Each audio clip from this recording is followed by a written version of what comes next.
ئەزانی بەڵێ هیوایەک هەیە کرێکاران خەریکە وردە وردە هۆشیارە بنەوە کرێکاری باشی تیا ناو کارگەکان بە تایبەتی بەڵام ئەوەی کە ڕێگریە مەسەلەی دەرکردنە لەسەر کار یعنی کرێکار بە جۆرێک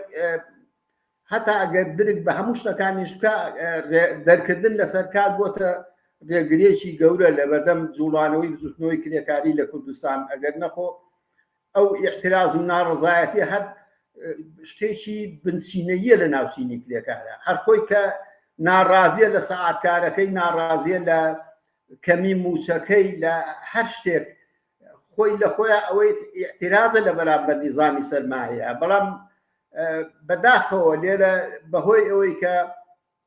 ڕێکخراوبوون ڕێگەی پێنادرێ بەهۆی ئەوەی کە بێکارێکی زۆرە ئەوەی کە ئیشارەتم پێکرد مەحسوبیت و منسوبیت و دامەزرانن بە جۆرێکە کرێکار هەتا درک بە مەسەلەی گرێبەست و ئەوانە ناکە ئەمانە کەمێک بزوتنەوەی کرێکاری